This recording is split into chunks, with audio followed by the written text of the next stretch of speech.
ውድ ቻናላችን ቤተሰቦች እንኳን ወደ ቻናላችን በደህና መጣችሁ። ነገ ቅዳሜ ከቀኑ 8:45 ላይ ሊቨርፑል በኤፍኤ ካፕ የሩብ ፍጻሜ ጨዋታ ከማንቸስተር ሲቲ ጋር በኢታድ የሚገናኙ ይሆናል። ከዚህ ጨዋታ በፊትም አሰልጣኝ አርነ ስሎት ከጋዜጠኞች ጋር ቆይታ አድርገው ነበር። በዚህ ቆይታቸውም የተለያዩ ሀሳቦች ተነስቷል። እነዚህንም ሀሳቦች ይዤላችሁ መጥቻለሁ። እስከ መጨረሻው ደቂቃ ድረስ አብራችሁ ቆይታችሁ እንድትከታተሉት ያላችሁንም ሀሳብ እንዳለ ኮሜንት ሴክሽን ላይ መጻፍ እንድታሳውቁኝ፣ ሰብስክራይብ፣ ላይክ፣ ሼር እያደረጋችሁም የቻናሉ ቤተሰብ እንድትሆኑም በአክብሮት እጠይቃለሁ።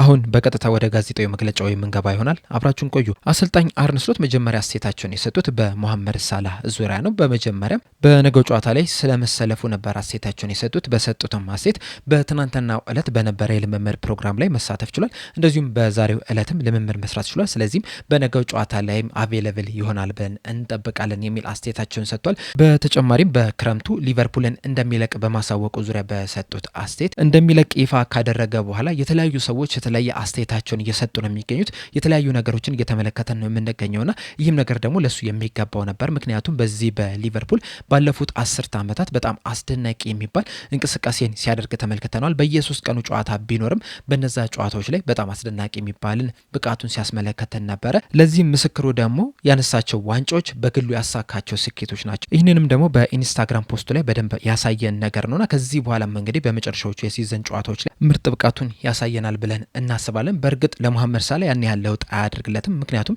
የሲዝኑ መጨረሻም ሆነ የሲዝኑ መጀመሪያም ሆነ በሲዝኑ መሀል ላይም ሆነ ያለውን ሲሰጥ የነበረ ተጫዋች ነው።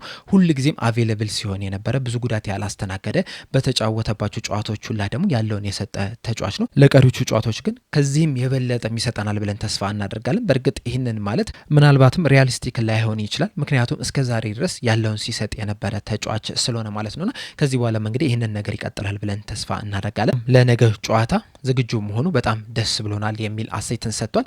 በአሌክሳንደር ኢሳቅ ዙሪያ በሰጡት አስተያየት አሌክሳንደር ኢሳቅ ትናንትና ከቡድኑ ጋር ከ101 ቀን በኋላ ለመጀመሪያ ጊዜ ልምምድ መስራት ይችላል። በዛሬው ዕለትም ሁለተኛ ልምምዱን መስራት ይችላል። ለነገም ጨዋታም ዝግጁ ነው ብለን እንጠብቃለን። በእርግጥ ሙሉ 90 ደቂቃ ይጫወታል ብለን አንጠብቅም። ከመጀመሪያውም ደቂቃ ጀምሮም በቋሚነት ይሰለፋል ብለን አንጠብቅም። ነገር ግን ተቀይሮ ገብቶ ሊጫወት የሚችልበት እድል አለ ብለን ግን እንጠብቃለን። በመጀመሪያ ደረጃ ግን በነገው ጨዋታ ላይ ለመጫወት ዝግጁ ነው ወይ በሚለውን ነገር መጠየቅ መቻል አለብን። ምክንያቱም ከረዥም ጊዜ በኋላ ነው ወደ ጨዋታ እየተመለሰ የሚገኘውና ለጨዋታ ብቁ ነው ወይ፣ እሱስ ጥሩ ስሜት ይሰማዋል የሚለውን ነገር በደንብ መመልከት መቻል አለብን። ከዛ በኋላ ግን ምን ያህል ደቂቃ በጨዋታው ላይ ይጫወታል የሚለውን ነገር የምንወስን ይሆናል። በእርግጥ ቀላል የሚባል አይደለም ይህን ነገር መወሰን። ምክንያቱም ደግሞ የነገው ጨዋታ የኤፍኤ ካፕ ጨዋታ ነው። ምናልባት የፕሪሚየር ሊግ ጨዋታ ቢሆን ኖሮ 90 ደቂቃ ነው። ከዛ በኋላ ጭማሪ ደቂቃዎች ምናልባትም 5 እስከ 10 ደቂቃ ጭማሪ ሊኖር ይችላል። የነገው ጨዋታ ላይ ግን የኤፍኤ ካፕ ግን በሙሉ 90 ደቂቃ አቻ የምትወጣ ከሆነ ተጨማሪ 30 ደቂቃዎች ሊጨመሩ ይችላሉና እንደዛ የሚሆን ከሆነ ደግሞ ለአሌክሳንደር ኢሳቅ ተገቢ ነው ብለን አናስብ። ምክንያቱም ላለፉት 100 ቀኖች በጉዳት ምክንያት ምንም አይነት ጨዋታ መጫወት አልቻለም። ስለዚህ በፕሪሚየር ሊጉ እንደዚሁም ደግሞ በሻምፒየንስ ሊግ ኢንቴንሲቲ ላይ ለመድረስ ትንሽ ጊዜ ይፈጅበታል። ስለዚህ በጣም በጥንቃቄ ነው ይህንን ተጫዋች ወደ ጨዋታ መመለስ ያለብን። በአጠቃላይ ግን አሌክሳንደር ኢሳቅ ከጉዳት መመለሱ ለእኛ በጣም አስደስቶናል። ተጨማሪ የአጥቂ ስፍራ ተጫዋች ማግኘት ችለናል ከሂጎ ኤኪቲኬ በመቀጠልና ያ ደግሞ ለእኛ በጣም ጥሩ ዜና። እንደዚሁም በቀሪ ጨዋታዎች ላይም የሆነ ያህል በጨዋታዎች ላይ ይሳተፋል ብለን እንጠብቃለን። በዋነኝነት ግን አሌክሳንደር ኢሳቅን በቀጣይ አመት ነው መጠበቅ ያለብን። በስነ ስርዓት የቅድመ ውድድር ዝግጅት ካካሄደ በኋላ በቀጣይ አመት ምርጥ ብቃቱን ያሳየናል ብለን እንጠብቃለን የሚል አስተያየትን ሰጥተዋል። በመቀጠል አስተያየታቸውን የሰጡት ደግሞ በአሊሰን ቤከር እና በጀረሚ ፍሪምፖንግ ዙሪያ ነው። በአሊሰን ቤከር ዙሪያ በሰጡት አስተያየት አሊሰን ቤከር አሁንም ገና ከጉዳት አልተመለሰም። በፒኤስጂ ጨዋታ ላይም ይኖራል ብለን አንጠብቅም። ከዛ በኋላም እንግዲህ ትንሽ ረዘም ላለ ጊዜም ወደ ሜዳ ይመለሳል ብለን አንጠብቅም። ምናልባት ሲዝኑ መጠናቀቂያ አካባቢ ወደ ጨዋታ ይመለሳል ብለን ነው የምንጠብቀው የሚል አስተያየትን ሰጥቷል። በፍሪምፖንግ ዙሪያ በሰጡት አስተያየት ፍሪምፖንግ በሀገራት ጨዋታ ላይ ለጥንቃቄ ሲባል ነበረ ተቀይሮ መውጣት ይቻላል። ወደ ሊቨርፑል ከተመለሰ በኋላ ግን በጣም ጥሩ የሚባል ጤንነት ላይ ነው የሚገኘው። ትናንትና በነበረም የልምምድ ፕሮግራም ላይ መሳተፍ ይችላል። በዛሬው ዕለትም ልምምድ መስራት ይችላል። ነገር ግን ደግሞ በየሶስት ቀኑ መጮት ትንሽ ያደከመው ይመስለኛል። የምታስታውሱም ከሆነ በብራይተን ጨዋታ ላይ አንዳንድ ተጫዋቾች በሊቨርፑል በኩል በጣም ተዳክመው ተመልክተን ነበረ። ከነዚህ ተዳክመው ከነበሩ ተጫዋቾች መካከል ደግሞ አንደኛው ጀረሚ ፍሪምፖንግ ነው። ከጋላታሳራይ ጋር በጣም ጥሩ የሚባል እንቅስቃሴን አድርገን ነበር። ነገር ግን በብራይተን ጨዋታ ላይ ተዳክሞ መመልከት ችለናልና አሁንም ድረስ እንግዲህ ጀረሚ ፍሪምፖንግ በየሶስት ቀኑ በጣም ሃይ ኢንቴንሲቲ በሆኑ ጨዋታዎች ላይ መጮት ላይ ትንሽ የሚቀረው ነገር አለ። ያንን ነገር እንግዲህ ማስተካከል የሚኖርብን ይሆናል። በነገው ጨዋታ ላይም የራሱ የሆነ ተጽዕኖ ይኖርብናል። ምክንያቱም ከጀረሚ ፍሪምፖንግ ውጭ ያሉትን ተጫዋቾች ስንመለከት ኮነር ብራድሊ ጉዳት ላይ ነው የሚገኘው። ረዘም ላለ ጊዜም እንግዲህ በጉዳት ምክንያት እየተጫወተ አይደለም የሚገኘውና እዛ ቦታ ላይ ማንን ነው ማሰለፍ ያለብን የሚለው ነገር ላይ እንግዲህ በጣም ትልቅ የቤት ስራ ነው የሚጠልብን። በእርግጥ ሲዝኑም በሙሉ እንደዚህ አይነት ነገሮች ሲያጋጥሙን ነበረ። ነገር ግን በየጨዋታው ደግሞ የተለያዩ መፍትሄዎችን መፈለግ ነበረብን። ለነገው ጨዋታም እንግዲህ ለየት ያለ መፍትሄን መፈለግ ይኖርብናል የሚል አስተያየትን ሰጥተዋል። በመቀጠልም ትልልቅ ጨዋታዎች ላይ በሚያሳዩት ጥሩ እንቅስቃሴ ዙሪያ በሰጡት አስተያየት በዚህ ሲዝን እንዳጠቃላይ ከትልልቅ ቡድኖች ጋር ስንገናኝ ጥሩ የሚባሉ ውጤቶችን ማስመዝገብ ችለናል። ነገር ግን ደግሞ ከማንቸስተር ሲቲ ጋር ባደረግነው ጨዋታ ላይ ግን በሁለቱም አጋጣሚዎች መሸነፍ ችለናል። በተለይ ደግሞ በኢታድ በነበረው ጨዋታ ላይ 3-0 በሆነ ውጤት ነበረ የተሸነፍነው። ያንን ጨዋታ ከተመለከታችሁም ደግሞ የመጀመሪያው አጋማሽ ላይ ማንቸስተር ሲቲዎች በጣም የተሻሉ ቡድን ሆነው ነበር የቀረቡት። በእርግጥ ሁለተኛው አጋማሽ ላይ የተሻለ የሚባል እንቅስቃሴን ማድረግ ችለን ነበረ። እንደዚሁም ደግሞ የዳኛም ውሳኔ በጨዋታው ላይ ለየት ያለ ውጤትን እንዳናመጣ አድርጎናል። እንዳጠቃላይ ግን ከማንቸስተር ሲቲ ጋር ያደረግነው ጨዋታ ላይ ትንሽ ተቸግረን ነበረ። እንደዛም ቢሆንም ግን በነገው ጨዋታ ላይም ደግሞ ያለንን ብቃት የግድ ማሳየት መቻል አለብን። በአጠቃላይ በዚህ ሲዝን ቅድም እንዳልኳችሁ በትልልቅ ጨዋታዎች ላይ ጥሩ የሚባል እንቅስቃሴን ማድረግ ችለናል። ነገር ግን ደግሞ ከዛ ትልቅ ጨዋታ በኋላ ባሉት ጨዋታዎች ላይ ግን ስንቸገር ነበረ። በማድሪድ ጨዋታ በኋላ የሚያሳየነው እንቅስቃሴ አለ። እንደዚሁም በቅርቡ እንኳን ከጋላታሳራይ ጋር በጣም ምርጥ የሚባል እንቅስቃሴን ማሳየት ችለን፣ ነገር ግን በቀጣይ ጨዋታ ከብራይተን ጋር በጣም የወረደ እንቅስቃሴን ነው ማድረግ የቻልነውና አሁንም ማሻሻል ያሉብን ነገሮች እንዳሉ እናውቃለን። ትልልቅ ጨዋታዎችን ብቻም ሳይሆን ከትልልቅ ጨዋታዎችን በኋላ ያሉት ጨዋታዎች ላይም ራሱ ጥሩ እንቅስቃሴዎችን ማሳየት መቻል አለብን።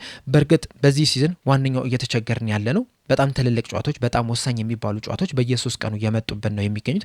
በጣም ብዙ ጨዋታዎችን እየተጫወትን ነው የምንገኘው። እንደዛም ቢሆንም ግን ባለፉት 8-9 ወራት ግን ምን ያህል ርቀት ተጉዘን መተናል የሚለውን ነገር ግን በነገው ጨዋታ ላይ የግድ ማሳየት መቻል አለብን። ይህንንም ትልቅ ጨዋታ አሸንፈን ለመውጣትም ከፍተኛ ጥረት ማድረግ አለብን። በእርግጥ ይህንን ጨዋታ አሸንፈን መውጣት የሚያስችለን አቅም እንዳለን እናውቃለን። በጣም ጥሩ ኳሊቲ ያላቸው ተጫዋቾች እንዳሉን እናውቃለን። ይህንን ነገር ደግሞ በተግባር ማሳየት መቻል አለብን የሚል አስተያየትን ሰጥተዋል። በመቀጠል አስተያየታቸውን የሰጡት በዶኩ ዙሪያ ነው። እንደሚታወቀው ዶኩ ከሊቨርፑል ጋር በተገናኘባቸው በዚህ ሲዝን በተደረጉ ጨዋታዎች ላይ በጣም ምርጥ የሚባል እንቅስቃሴ ማድረግ ችሏል። ምናልባትም ከዛ ጨዋታ በኋላ ሌላ እንደዛ አይነት ጥሩ እንቅስቃሴ የሚያደረገበት ጨዋታ ያለ አይመስለኝም እና በዚህ ተጫዋች ዙሪያ በሰጡት አስተያየት ዶኩን ማስቆም በጣም ከባድ ሊሆን ይችላል። ምናልባትም ባለፈው ያሳየውን ብቃት በዚህ ጨዋታ ላይም ሊደግም የሚችልበት ሁኔታ አለ። ነገር ግን ደግሞ እኛም የራሳችንን የቤት ስራ ሰርተን መምጣት መቻል አለብን።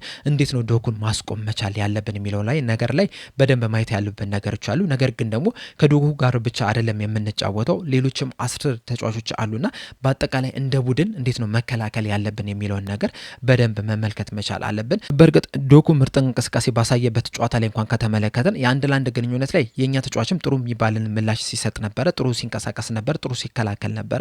ነገር ግን ደግሞ በዛ ጨዋታ ላይ ዶኩ ብቻውን አልነበረም ሲጫወት የነበረው፣ ኦራይሊም ዶኩን ሲያግዝ መመልከት ችለን ነበረ። እናም በጨዋታው ላይም ብራድሊ ከዶኩ ጋር ብቻ 1-1 አይደለም ሲገናኝ የነበረው 2-1 ነበር ሲገናኝ የነበረው። ኦራይሊና ዶኩ ነበሩ ብራድሊን ሲያስቸግሩ ሲፈትኑ የነበሩትና ይሄ ነገር ድጋሚ እንዳያጋጥም የተሻለ እንቅስቃሴን ማድረግ መቻል አለብን። ለተከላካዮቻችን የተሻለ ሽፋንን መስጠት መቻል አለብንና ከባለፈው ስህተታችን ተምረን ወደዚህ ጨዋታ መምጣት አለብን የሚል አስተያየትን ሰጥተዋል። በመቀጠልም ባለፈው ሲዝን ሊቨርፑሎች በሁለት አጋጣሚ ማንቸስተር ሲቲን ማሸነፍ ችሎ ነበረ። በሁለቱም አጋጣሚዎች ደግሞ የመጀመሪያውን ጎል ማስቆጠር የቻሉት ሊቨርፑሎች ናቸው። ጎሎቹም የተገኙት ደግሞ በመጀመሪያዎቹ 15 ደቂቃዎች ላይ ነበረ።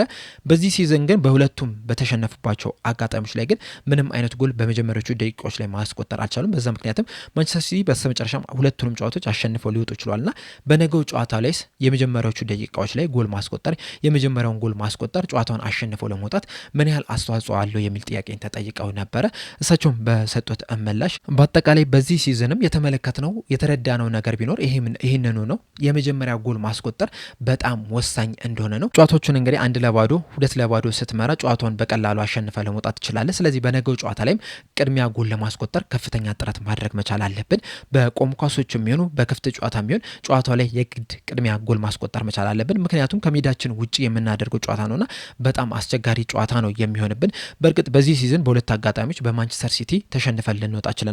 በሁለቱም አጋጣሚዎች ላይ የዳኛ ውሳኔ ከፍተኛ ተጽዕኖ ነበረ። በአንፊልድ በተደረገው ጨዋታ ላይ የሚሆን በማንቸስተር ሲቲ ሜዳ በኢታድ የተደረገው ጨዋታ ላይ በጣም ከፍተኛ ተጽዕኖ ፈጥሮብናል። በአንፊልድ የተደረገው ጨዋታ ላይ ከተመለከትን የመጀመሪያው አጋማሽ ላይ ሲቲ የተሻለ እንቅስቃሴ መፍጠር ችሎ ነበር። ነገር ግን ሁለተኛው አጋማሽ ላይ ሙሉ ለሙሉ ብልጫ ማሳየት ችለን ነበረ፣ ዶሚናንት መሆን ችለን ነበረ። ነገር ግን በስተመጨረሻ እንግዲህ ዳኛው የወሰነው ውሳኔ ጨዋታውን ተሸንፈን ልንወጣ ችለናል። በኢታድ በተደረገው ጨዋታ ላይ የመጀመሪያው አጋማሽ ላይ ማንቸስተር ሲቲዎች በጣም ከፍተኛ የሚባል ብልጫን ማሳየት ችለው ነበረ። ነገር ግን በጨዋታው ላይ ጎል ማስቆጠር ችለን ነበር። ነገር ግን ያንን ጎል ዳኛው ሊሽርብን ችሏል። ያቺ ጎል ባትሻር ኖሩ ምናልባትም የጨዋታው ውጤት ራሱ ሊቀየር የሚችልበት እድል ነበረው። በአጠቃላይ ግን ሁለቱን ጨዋታ ተሸንፈናል እና ከነዚህ ሽንፈቶች ግን ብዙ መማር ያሉብን ነገሮች አሉ። ለነገ ጨዋታ በደንብ አስተካክለን መውጣት ያሉብን ነገሮች አሉ። ከነዛ ጨዋታዎችም በጣም የተሻለ የቡድን ስብስብ የተሻለ ደረጃ ላይ እንደምንገኝም ማሳየት መቻል አለብን። በእርግጥ የነገው ጨዋታ ቀላል የሚባል ጨዋታ አይደለም። ምክንያቱም ደግሞ ከሜዳችን ውጪ የምናደርገው ጨዋታ ነው። በሜዳችን በ60 ሺህ ደጋፊ ፊት ይህንን ጨዋታ ብንጫወት ኖሮ የበለጠ ሊቀለን ይችል ነበር። አሁን ግን ከሜዳችን ውጪ የምናደርገው ጨዋታ ነውና ከበድ ይላል። በእርግጥ በኤፍኤ ካፕ ጨዋታዎች ላይ ከፕሪሚየር ሊግ ጨዋታዎች የበለጠ ብዙ ደጋፊዎች በስቴዲየም ይገባሉ። እናም ከማንቸስተር ሲቲም የበለጠም ደጋፊ ሊደግፈን ይችላል ብለን እናስባለን። ጨዋታውንም ሊያሰማ ይችላል ብለን እናስባለን። እንደዛም ቢሆንም ግን ቀላል ጨዋታ አይደለም። እናም ይህንን ከባድ ጨዋታ የግድ አሸንፈን መውጣት መቻል አለብን የሚል አስተያየትን ሰጥቷል። በአጠቃላይ አሰልጣኝ አርነ ስሎት የሰጡት ጋዜጣዊ መግለጫ ይህንን ይመስል ነበረ። በዚህ ጋዜጣዊ መግለጫ ላይ ያላችሁን ሀሳብ እንዳለ ኮሜንት ሴክሽን ላይ በመጻፍ አሳውቁኝ። ለአሁን ግን እኔ እዚህ ላይ አበቃው። እስከ መጨረሻው ደቂቃ ድረስ ስለተከታተላችሁኝ ከልብ አመሰግናለሁ። በቀጣይ በሌላ እስከምንገናኝ ድረስ ግን ሰብስክራይብ፣ ላይክ፣ ሼር ማድረግ እንዳትረሱ። ቸር ያቆየን።